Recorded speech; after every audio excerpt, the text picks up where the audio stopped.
A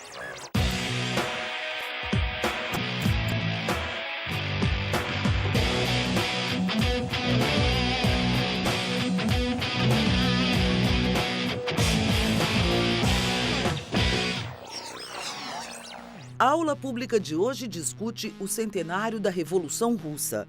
Neste programa, gravado na UFABC, em São Bernardo do Campo, quem fala sobre o assunto é Vitor Schincariol. Historiador e doutor em História Econômica pela USP, Vitor é professor da UFABC. O ano de 2017 marca o centenário da Revolução Russa. O momento é um marco histórico para os movimentos sociais e da luta dos trabalhadores. Além da participação popular, fatos políticos e econômicos que aconteceram durante a Revolução foram decisivos para o socialismo no século XX. Historiadores apontam que a luta de classes se materializou no ano de 1917, transformando as relações dos operários no jogo político. Mas, afinal, quais foram as condições e o contexto do movimento revolucionário? O que levou a Revolução Russa a acontecer?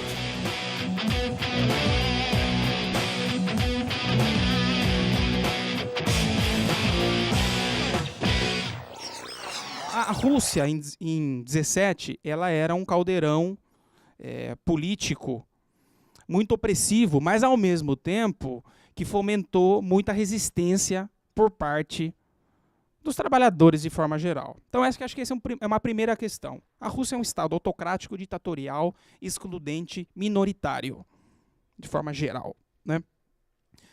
Em segundo lugar, a Rússia se envolveu na Primeira Guerra Mundial também de uma maneira muito pesada. A Rússia se envolveu totalmente porque, além de ser um estado monárquico, aristocrático, a Rússia era um estado imperialista. O estado tsarista russo era um estado imperialista, que buscou uma enorme expansão ao longo do século XIX e continuou essa expansão ao longo do século XX, né? Ora, o envolvimento da Rússia na Primeira Guerra Mundial significou um gasto enorme com armas, soldados no fronte e outras despesas de guerra, né? Então, isso significou, a entrada da Rússia, a permanência da Rússia na Primeira Guerra Mundial, significou um aumento da dificuldade das condições de vida gerais na Rússia com relação à situação previamente existente. Qual era a situação da Rússia, né? Economicamente falando? Era um país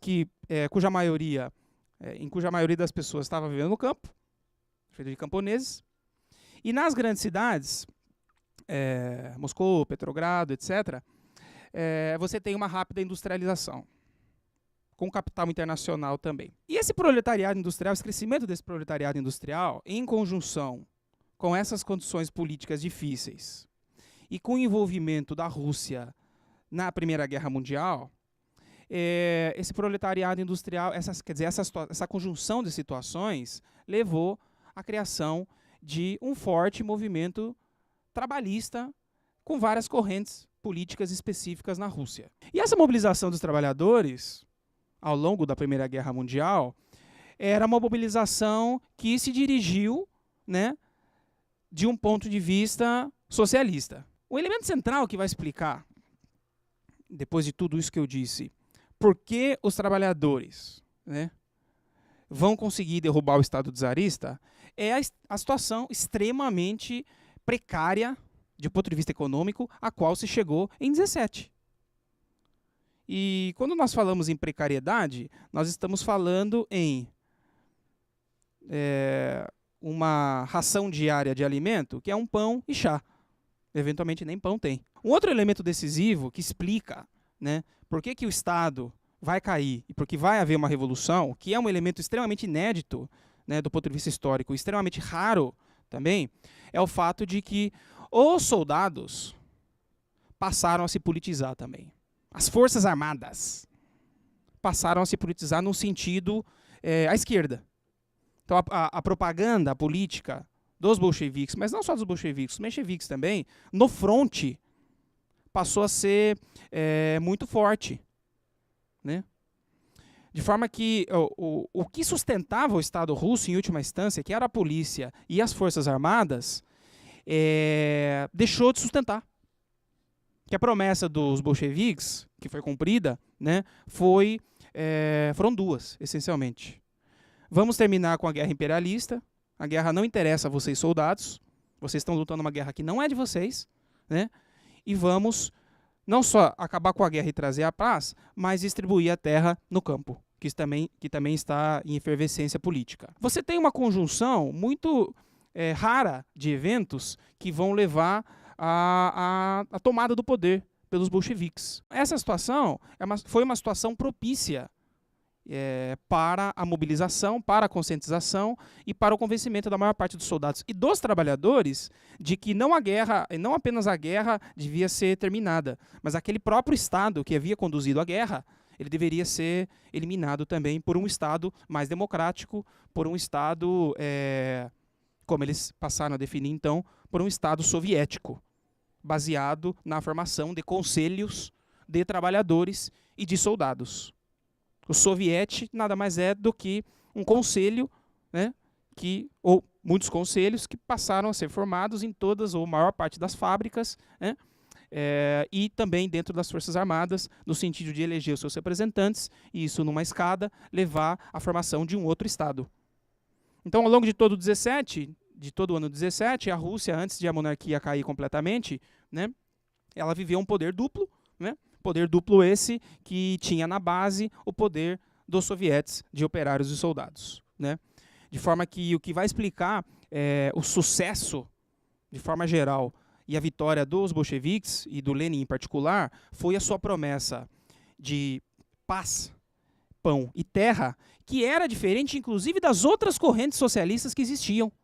Né? Porque a Revolução teve duas fases, a primeira em fevereiro e depois a segunda em outubro. E na de fevereiro, quando o Tsar abdica, assume um governo mais ou menos liberal, com um certo apoio dos mencheviques, que não tirou a Rússia da guerra. Pelo contrário, eles queriam manter todos os seus compromissos com as potências internacionais, queriam avançar e não queriam retroceder de forma nenhuma. Então, essa recalcitrância do governo que tomou o poder na primeira Revolução, em fevereiro, que era um governo liberal, de forma geral, e do Kerensky, né, que foi o seu representante, essa recalcitrância minou esse governo aos olhos da população trabalhadora. A população não queria guerra, a população queria uma divisão da terra dos kulaks, né, dos grandes proprietários. E essa foi a promessa que o Lenin fez em julho, e essa promessa levou à vitória dos bolcheviques em outubro. Eles... depois de uma intensa atividade, depois de uma intensa discussão da situação russa nos sovietes, de julho, agosto, setembro, outubro, o governo acabou caindo, de fato, com os soldados e boa parte dos trabalhadores apoiando aquele novo governo que prometeu paz e terra, e que cumpriu. Agora, Vitor Schincariol responde a pergunta do correspondente de Ópera Mundi em Moscou, Sandro Fernandes. A Rússia fez, nos últimos anos, reformas sociais liberais, principalmente nas áreas de educação e saúde, e essas reformas elas podem acabar minando o legado social deixado pela União Soviética. Por outro lado, o Partido Comunista da Rússia, que seria o representante histórico desse legado soviético, não é uma oposição real ao governo liberal de Vladimir Putin. E, ao mesmo tempo, as ideias e o sentimento da grandiosidade soviética têm sido difundidas pelo governo de Putin.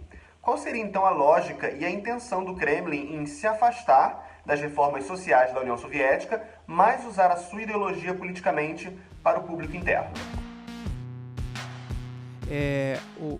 O regime socialista, ele tinha apoio popular. O que aconteceu em 91 foi, vocês podem entender porque vocês já passaram por isso também, o que aconteceu em 91 foi uma espécie de golpe da classe média. Golpe dos monarquistas remanescentes, um golpe de uma certa classe média que permaneceu existindo no regime, né? Monarquistas, alguns até simpáticos ao fascismo. Porque a Rússia socialista ela não conseguiu eliminar totalmente a oposição ao sistema. Ao longo do século XX, continuou havendo uma oposição, né? Daquelas pessoas mais bem... colocadas no mercado de trabalho, né? De forma que o que veio depois de 91, com o fim do socialismo, foi um período realmente difícil em termos econômicos. E olha que quando você fala em crise, os russos conhecem bem crise. Já passaram por várias, né? Mas o colapso da economia em 92, 93, 94 foi surpreendente, né? Porque digamos assim, esses golpistas daquele sistema, que é o sistema socialista, eles liberalizaram rapidamente a economia, eles privatizaram um monte de empresas, eles acabaram comprando emprego, eles abriram o país para o capital internacional e a economia colapsou de fato, né? As pessoas ficaram desempregadas, o tráfico de drogas começou a se alastrar, né? O país entrou de forma muito rápida no sistema financeiro internacional e perdeu totalmente o controle. Então, o impacto do fim da economia planificada foi um impacto enorme, né, que deixou a população muito ressabiada com o capitalismo de fato, né? De forma que o Putin, que viveu no socialismo, e é um quadro da KGB, ele está explorando em primeiro lugar esse impacto negativo que a entrada da Rússia no capitalismo significou. Ele está explorando esse impacto, né, que foi um impacto difícil, duro, e que levou a consequências sociais e econômicas realmente muito pesadas, né? Mas, em segundo lugar, ele está explorando também um fato óbvio para qualquer russo mediano, que é o fato de que a União Soviética, durante a sua existência, ela teve realmente vitórias surpreendentes, do ponto de vista social, do ponto de vista econômico, do ponto de vista histórico, né? Então, a Rússia, por exemplo, foi um dos primeiros países que tornou o direito das mulheres igual aos dos homens. Encheu o país de creches, assalariou a mulher, tirou a mulher do trabalho doméstico e colocou na fábrica. Representou uma vitória do ponto de vista da emancipação da mulher, né? A Rússia dividiu a terra entre os camponeses, né? A Rússia derrotou o nazismo. 20 milhões de pessoas que os russos perderam, a União Soviética perdeu, né, derrotando o nazifascismo.